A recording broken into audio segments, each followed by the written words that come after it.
Hello student, हमारा जो आज का टॉपिक है वह है ज्योमेट्रिक प्रोग्रेशन, जिसको हम गुणोत्तर श्रेणी भी कहते हैं। गणित में संख्याओं के ऐसे श्रेणी को गुणोत्तर श्रेणी, ज्योमेट्रिक प्रोग्रेशन या ज्योमेट्रिक सीक्वेंस या जीपी कहते हैं। जीपी मतलब ज्योमेट्रिक प्रोग्रेशन जिसके किन्हीं दो क्रमागत पदों का अनुपात कांस्टेंट होता है, वह क्या होता है? अचर होता है, वह एक तरीके से स्थिर होता है। गुणोत्तर श्रेणी का प्रत्येक पद पिछले पद में एक नियत अशून्य संख्या का गुणा करने से प्राप्त होता है। इस नियत संख्या को हम कहते हैं सार्व अनुपात, जिसे हम कॉमन फैक्टर के नाम से भी जानते हैं।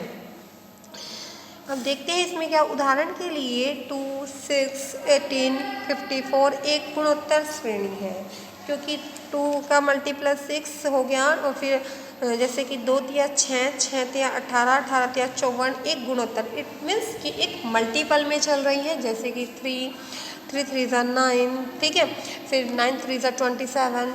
ऐसे ही ये क्या होता है, एक मल्टीपल जो होता है उसमें चलती है 5, 5 पंजे 5 एकम 5, 5 पंजे 25, 25 पंजे 125। तो ये एक क्या हो गया, गुणोत्तर श्रेणी हो गया, जिसका सार्व अनुपात क्या होता है? 3 होता है। जैसे 5 के में करेंगे तो हम उसका क्या हो जाएगा, उसका 5 निकल के आएगा हमारे सामने। इसी प्रकार 10, 5, ठीक है, 2.5, 1.5 भी एक गुणोत्तर श्रेणी है। ऐसा नहीं है कि गुणोत्तर श्रेणी होने के लिए पॉइंट में या दशमलव में नहीं हो सकती। गुणोत्तर श्रेणी पॉइंट और दशमलव में भी हो सकती है, जिसका सार्व अनुपात क्या होगा, वो इक्वल होता चला जाएगा, उसी के मल्टीपल में वो चलती रहेगी, जिसका सार्व अनुपात 0.5 है। किसी गुणोत्तर श्रेणी का सर्वनिश्चित अनुपात ऋणात्मक भी हो सकता है। एक श्रेणी के पद धनात्मक, ऋणात्मक, धनात्मक होते हैं। क्या होते हैं? पॉजिटिव हो सकते हैं एंड निगेटिव भी हो सकते हैं। अब बात करते हैं हम किसी श्रेणी या अनुक्रम की वे राशियाँ जिनमें से प्रत्येक अपने से पहली तथा किसी अन्य अचर राशि के गुणनफल के बराबर होती है। वो क्या होती है? कांस्टेंट होती है। सॉरी। इस अचर राशि की श्रेणी का गुणोत्तर अनुपात या सार्व अनुपात या इसे कॉमन रेशियो भी कहते हैं। एग्जाम्पल जैसे कि 3, 6, 12, 24। यहाँ प्रत्येक राशि अपने से दुगनी, ऐसा नहीं है कि वो तिगनी, वो दुगने में भी चल सकती है 2 की फॉर्म में। 1, 2, 4, 8 ये भी 2 की फॉर्म में चल रही है। 1/4 -1/2, 1 -2 4। पॉजिटिव निगेटिव किसी भी एक क्रम में यह चल सकती है। यदि अनुक्रम T1, T2, T3, Tn+1 के लिए है, तो Tn+1/Tn जहाँ हमारा जो n है वह क्या है, एक धनात्मक पूर्णांक, पॉजिटिव इंटीजर्स जिसे हम बोलते हैं, वह है। अचर राशि हो तो उस अनुक्रम को गुणोत्तर श्रेणी कहा जाता है। उसमें अचर राशि हो तो हम क्या कहेंगे, उसको गुणोत्तर श्रेणी कहते हैं। गुणोत्तर श्रेणी में ज़्यादातर क्वेश्चन जो आते हैं वो पूछा जाता है कि आप क्या करें, फाइंड आउट करें n वां पद। गुणोत्तर श्रेणी का n वां पद ज्ञात करना, जहाँ n कोई धनात्मक पूर्णांक होता है। n क्या होता है? एक पॉजिटिव इंटीजर्स होता है। मान लो कि गुणोत्तर श्रेणी का प्रथम पद को आप लोगों को पता है a के द्वारा डिनोट करते हो, और उसमें जो आपका सार्वांतर होता था उसे आप d के द्वारा रिप्रेजेंट करते थे। इसमें जो है सार्व अनुपात कॉमन रेशो है, उसको हम क्या करते हैं, r के द्वारा प्रेजेंट करते हैं। इसमें फॉर्मूला होता है T1 बराबर a, T2/T1 बराबर r, ऐसे ही T3 बराबर T2 बराबर r। अब जैसे कि एक क्वेश्चन है आप लोगों के सामने, गुणोत्तर श्रेणी का छठा पद ज्ञात करना है हमें। तो जब हमें क्या करना है, गुणोत्तर श्रेणी का छठा पद ज्ञात करना है, सबसे पहले देखते हैं कि हम श्रेणी क्या है हमारी। श्रेणी है हमारी 8/5, 8/3, 40/9।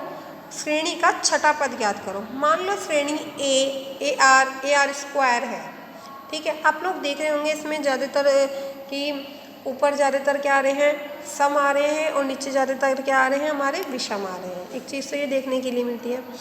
फॉर्मूला लगता है हमारे इसमें AR स्क्वायर, ठीक है। पहले वाली जो डिजिट है उसे आप A मान लीजिए, सेकंड वाली को आप AR मान लीजिए, थर्ड वाली को आप AR स्क्वायर मान लीजिए। तो देखते हैं, फर्स्ट है जैसे कि 8/5 है, उसे हमने A माना, ठीक है। R बराबर क्या है, AR/A, ए आर बटा ए का मतलब क्या होगा, ए आर आपको पता है 8 था और ए आपका इसमें क्या होगा 3 हो जाएगा, ठीक है।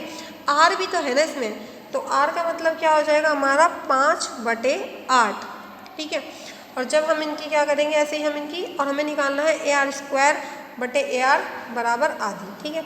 तो हम क्या करेंगे इसके लिए, ए आर बराबर हमारा क्या हो जाएगा ये 6, क्योंकि हमें निकालना है छठा पद, तो हमारा जो फॉर्मूला लगेगा ए आर बराबर 6 - 1 बराबर 8/5, ठीक है। 8/5 और ब्रैकेट में ये आ जाएगा हमारा 5/3, क्योंकि ऊपर जो 8 था उस 8 से 8 हमारा क्या होगा कट जाएगा, तो ये आएगा 5/3। अब इसको आपको सोल्व करना है, तो सोल्व करने के लिए आप लोग क्या करेंगे, जैसे कि ये 5 है तो इसमें कॉमन ले लेंगे, 6 - 5 1 होगा तो ये 5 ही बचेगा, एक तरीके से 8 हो गया, 8 × 5⁴/3⁵ तो अब हम इसको खोलते हैं 3⁵ को, तो हमारा क्या होता है 243 आता है, और ऐसे ही 5 को 4 बार खोलेंगे और फिर जो आएगा उसकी मल्टीप्लाई हम 8 में करेंगे तो हमारा आएगा 5000। तो हमारा जो ये छठा पद आया है श्रेणी का वो आया है 5000/243। अब एक क्वेश्चन है जैसे कि उस श्रेणी का उस गुणोत्तर श्रेणी को ज्ञात करो जिसका 7वां पद 320 तथा 10वां पद 2560 हो। 7वां पद कितना कहा इसने 320 तथा 10वां पद कितना कहा इसने 2560 हो। मान लो प्रथम पद ए है, इसका मान लीजिए हमने जो प्रथम पद है जो हमारा वो क्या है ए है, हमारा जो सार्व अनुपात है वह भी क्या है आर है, ठीक है। और इसके बराबर हमें क्या निकालना है, उस गुणोत्तर श्रेणी को ज्ञात करो जिसका 7वां पद 320 और 10वां पद 2560 है। तो इसमें हम क्या करेंगे, दो इक्वेशन बना के चलते हैं। सबसे पहले फर्स्ट इक्वेशन जो हमारी बनेगी, 7वां पद बराबर ए आर की पावर 7 - 1 बराबर ए आर की पावर 6 बराबर 320। 10वां पद बराबर क्या है, ए आर की पावर 10 - 1 बराबर ए आर की पावर 9 बराबर 2560। ए आर की पावर, अब हम क्या करेंगे इसमें कॉमन ले लेंगे जो है हमारा, ठीक है, जिसमें हम क्या कहते हैं भाग देने पर हमारा ये बनेगा ए आर की पावर 9 / ए आर की पावर 6। तो आप क्या करेंगे 2560 भाग 320 करेंगे तो आपका इनका जो डिफरेंस है वो निकल के आएगा आर की पावर 3। आर की पावर 3 बराबर हमारा जो आ जाएगा वो कितना आएगा, जब हम इसको डिवाइड करेंगे ये हमें फॉर्म में देखनी पड़ेगी। 8 बराबर क्या होगा 2 × 2 × 2 बराबर 2 की पावर 3, ठीक है। तो आर बराबर हमने क्या माना यहाँ पे 2। अब समीकरण क्या है हमारी, a.2 की पावर 6 बराबर 320। तो ये जो हमारा 320 आया है 320 अपॉन क्या होगा 2 की पावर 6, तो 2 की पावर 6 का मतलब 2 दूनी 4, 4 दूनी 8, 8 दूनी 16 और 16 दूनी 64। तो 320/64 बराबर कितना आएगा हमारा यहाँ पे 5। अतः हमारी जो जीपी बनी है, जो हमारी ज्योमेट्रिक प्रोग्रेशन बनी है वह क्या बनेगी 5, ठीक है। 5 दूनी 10, 10 दूनी 20, 20 दूनी 40, इस फॉर्म में हमारी बनती चली जाएगी। कई बार वो आपसे क्वेश्चन में पूछता है कि गुणोत्तर श्रेणी के n पदों का योग ज्ञात करना है। क्या ज्ञात करना है, गुणोत्तर श्रेणी के n पदों का योग। मान लो प्रथम पद ए सार्वांतर जो है इसमें r से डिनोट किया जाता है गुणोत्तर श्रेणी में, तथा Sn पदों का योग, Sn पदों का योग होता है इसके अंतर्गत। इसमें देखते हैं एक फॉर्मूला चलता है। अब हमें Sn बराबर a + ar + ar square + a + an - 1 हमारी फर्स्ट इक्वेशन ये लिखती है। सेकेंड है हमारी आर Sn बराबर AR + AR स्क्वायर + और प्लस AN AR की पावर n - 1 + AR। एक पद को छोड़कर लिखने पर हमने क्या करा, हमने एक पद जो है हमने छोड़कर लिख दिया इसमें। तो हमारा बनता है समीकरण फर्स्ट में से समीकरण सेकंड को घटाने पर। समीकरण फर्स्ट है हमारी, जो फर्स्ट लिखते हैं इसमें जो हमने लिखी थी Sn बराबर वाली हम क्या करेंगे 1 - R Sn बराबर a - n। नेक्स्ट है Sn बराबर a 1 - a ब्रैकेट में है 1 - r की power n bracket upon 1 - r। यदि हम सेकंड में से फर्स्ट को घटा दें तो हमारा क्या निकल के आएगा Sn बराबर a r - n - 1 अपॉन में r - 1। इसमें आपको एक चीज़ और ध्यान रखनी है, यदि r का संख्यात्मक मान इकाई से कम हो, r इज़ लेस देन 1, तो हर में 1 - r लिखा जाता है। यदि r का संख्यात्मक मान इकाई से अधिक